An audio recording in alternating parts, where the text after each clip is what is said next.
се главните фактори за малолетничкото насилство. Според студијата на УНИЦЕФ, 70% од децата биле сведоци на семејно насилство или самите биле физички или психички малтретирани. Моделот на таквото однесување во семејството го пресликуваат и во училиштето. Само кога воопшто ќе нема насилство меѓу младите ќе бидеме задоволни.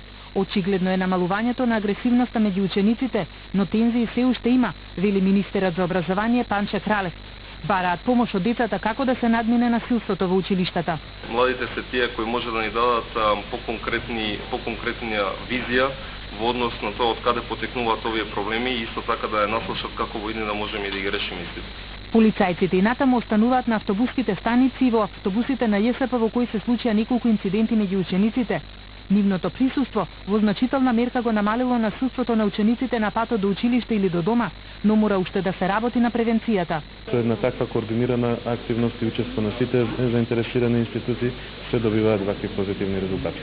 Насилството меѓу младите е одраз на она што се случува во нивниот дом, покажале истражувањата на УНИЦЕФ.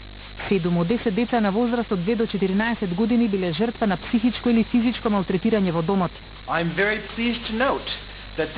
Многу ми е драго што можам да кажам дека оваа земја всушност заврши со дефинирањето на приоритетите и исто така направи финализација на националната стратегија за спречување на насилството и заштита на децата во училиштето. Ученици